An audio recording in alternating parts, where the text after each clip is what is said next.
what was amazing? In 1982, the Surgeon General of the United States released a report with 5 volumes of documentation proving beyond any shadow of a scientific doubt that prolonged exposure to violent imagery on television encourages more hostile, violent, and aggressive attitudes and behaviors in real life.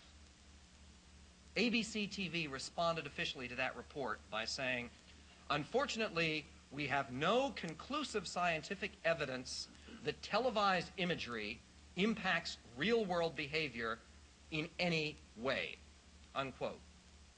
Now, if ABC TV believed that, then they better start refunding billions of dollars in advertising revenue.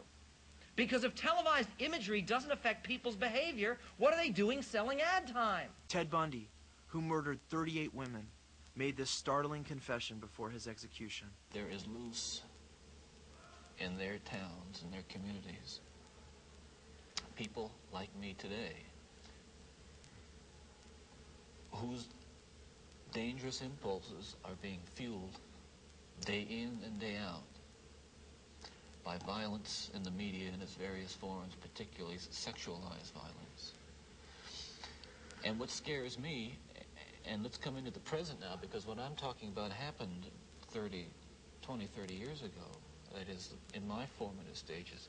And what scares and appalls me, Dr. Dobson, is when I see what's on cable TV, some of the movies, I mean, some of the violence in the movies that come into homes today was stuff that they wouldn't show in X-rated adult theaters 30 years ago.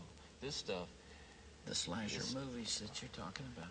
That stuff is, I'm telling you, from personal experience, the most, that is graphic violence on screen, particularly as it gets into the home to children who may be unattended or unaware that they may be a Ted Bundy who has that vulnerability to that predisposition to be influenced by that kind of behavior, by that kind of movie, that kind of violence.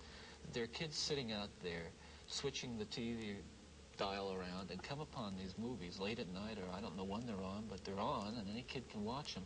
It's scary when I think what would have happened to me if I had seen. I mean, it's scary enough. Is this kind of confession really surprising, considering that by the time the average person is 17 years old, they have seen over 250,000 acts of murderous violence? Amazingly, it has been estimated in one 30-year-long study that if the violent images on television and film had never been seen, that violent crime would be at half the rate it's at today. In nomine Satanis Luciferi Excelsis. In the name of Satan, ruler of the earth, king of hell, come forth from the pit, bestow the blessings of hell upon us. For we are your children, and we invoke thee this night. Satanist Anton LaVey, who founded the Church of Satan and authored the Satanic Bible, knows for a fact that Hollywood is subversively indoctrinating our society into the teachings of Satanism.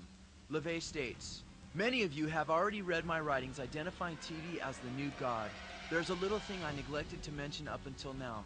Television is the major mainstream infiltration for the new satanic religion." Television is actually much closer to the new universal religion than Christianity is.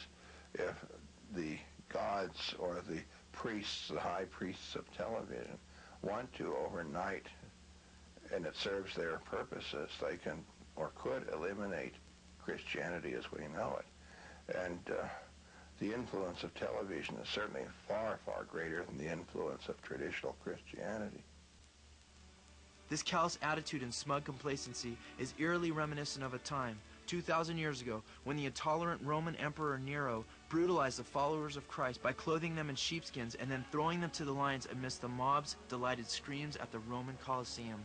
The willing acceptance of such hostility had resulted from hundreds of years of gladiator bloodbaths, executions, and fights to the death that had created a bloodlust among the people through desensitizing them to violent acts. Since then, Rome has been severely chided for carelessly allowing itself to descend into such brutal, sadistic, and violent perversions.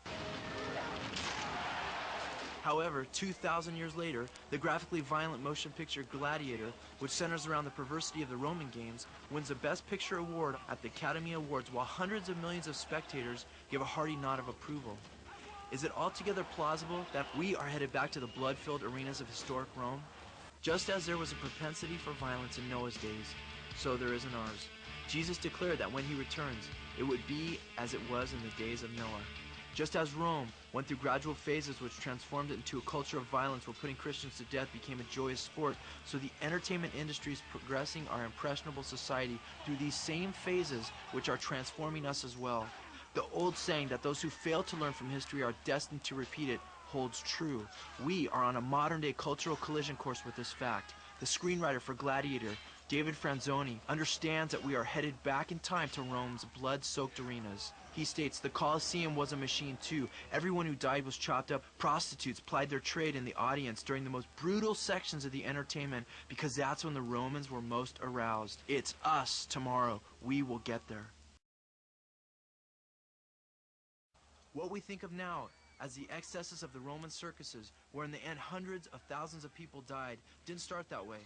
They started legitimately as circuses, extremely mild entertainment. But the audience demand for more and more resulted in that form of entertainment becoming more and more grotesque. What might have been a woman raped publicly by a centurion, a year later was a woman raped publicly by an ass, and 10 years later was 10 women raped publicly by 100 asses. The audience desire for that goes way back, deep into history. Someone has to say, enough! It's bad for us. We're damaging ourselves. We are untying the fabric of our society.